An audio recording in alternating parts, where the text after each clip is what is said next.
In this lesson on icing, we aim to understand the cause of aircraft icing and the dangers it poses to aircraft operations. Most importantly, we will learn how we can recognise and subsequently avoid icing conditions in the atmosphere. Firstly, let's understand why icing is so dangerous. What is the danger of airframe icing? An aircraft's wing has been designed to exacting aerodynamic standards to create lift and reduce drag. Airframe ice will affect both these factors in detrimental ways. Ice accumulation will significantly affect the shape of the aerofoil, and as a result, lift will be reduced. The greater the ice accumulation, the greater the loss of lift. Ice can also disrupt the flow of air over the airframe, creating drag. More accurately though, parasite drag. This is a force which opposes the aircraft's flight path and dramatically affects the aircraft's performance. Another performance factor to consider is weight. Significant ice accretion can increase the weight of the aircraft.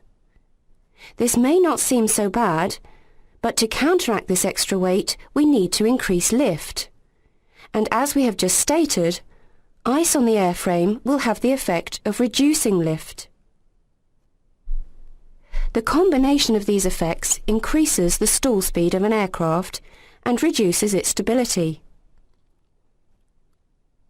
Icing also has additional effects on aircraft instruments. It can block vents and ports, and so in icing conditions, be wary of instruments that rely on these vents and ports for accurate readings.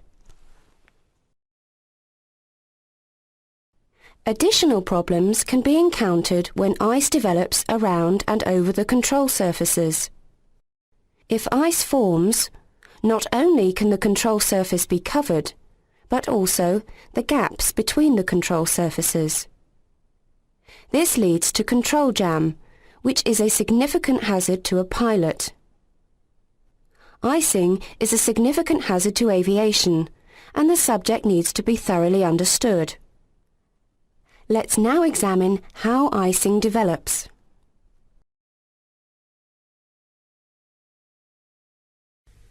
Aircraft icing occurs because of the presence of supercooled water droplets in the atmosphere. Supercooled water droplets are water which is in a liquid state even though the temperature is below 0 degrees Celsius. This happens due to the absence of freezing nuclei. Freezing nuclei usually consist of particulates such as salt, dust, pollen or smoke particles. For a droplet of water to freeze, a surface or substance is needed in order to initiate the freezing process. Without it, freezing is delayed or even prevented. Supercooled water droplets can exist in the atmosphere at temperatures as low as -40 degrees Celsius. However, there is one very large surface which, when presented to the supercooled water droplets, will cause them to freeze: an aircraft. But firstly, let's understand these supercooled water droplets in a little more detail. Supercooled water droplets come in a wide variety of sizes. It is their size that controls not only the type of icing, but the severity of it. The spontaneous freezing of supercooled water droplets requires a lower temperature as the droplet size decreases. In other words, smaller droplets freeze at lower temperatures than larger ones. This is simply because larger droplets are more likely to contain freezing nuclei than smaller droplets, and will therefore freeze more easily. What we need to consider now is how these droplets act when they come into contact with an aircraft that is also below 0 degrees. Let's examine the small supercooled water droplets first.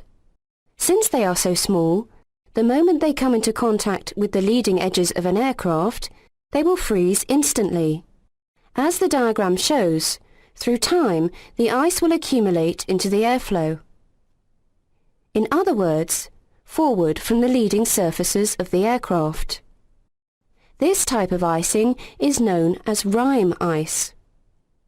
It is characterized not only by the way it builds forward, but also by its color and texture.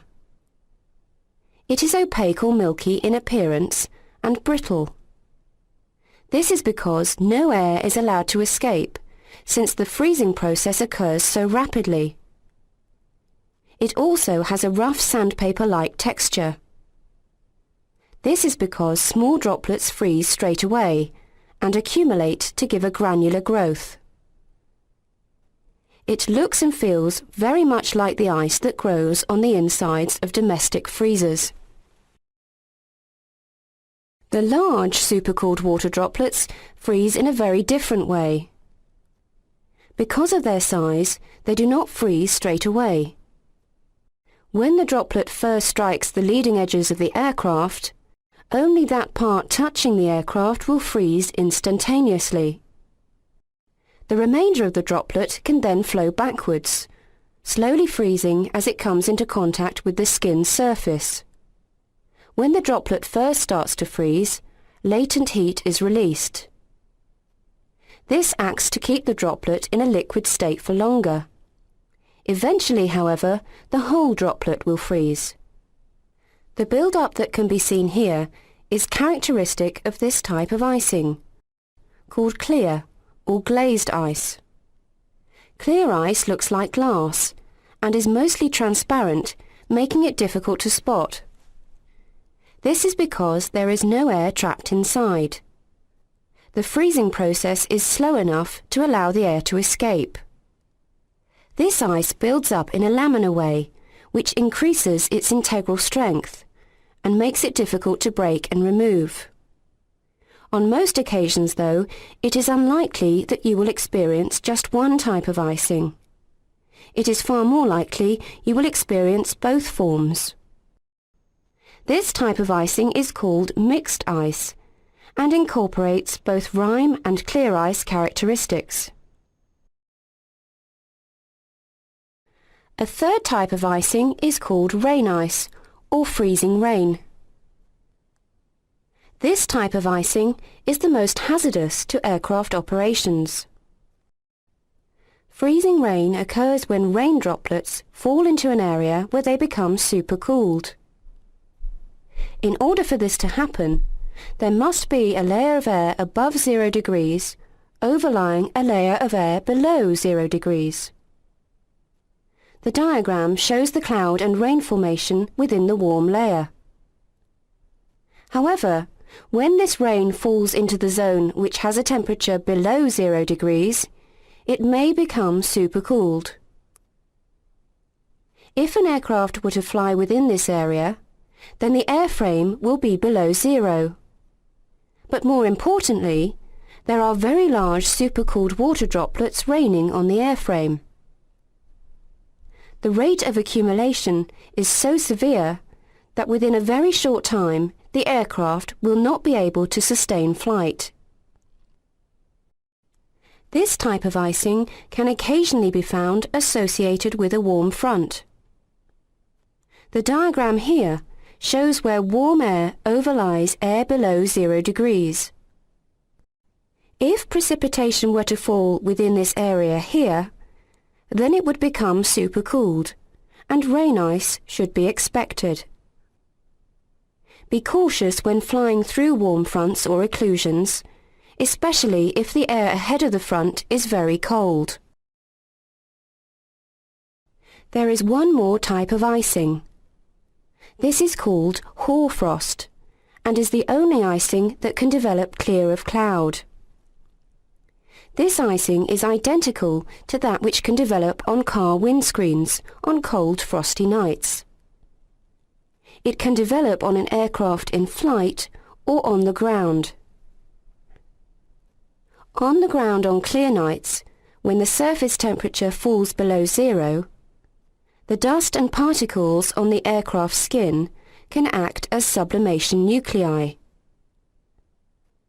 Water vapour can turn directly to ice, and hoarfrost can be seen on the surface as the ice crystals are created. It is important that prior to flight this frost be removed, since it can interfere with the airflow over the aircraft. This kind of icing can be seen in flight in clear air when an aircraft rapidly climbs through an inversion. If the initial air temperature is below zero, then the skin of the aircraft will also be below 0 degrees. But when it climbs and enters the warmer air, the air travelling over the skin is cooled, and sublimation can occur, creating ice crystals and frost. This can also be observed in a rapid descent from high altitude, where the aircraft's skin temperature is still below 0. As the warmer air flows over the skin, it again can be cooled to freezing point. A clean aircraft and controlled descents will help to eliminate this type of icing, but in reality, it rarely presents a significant hazard.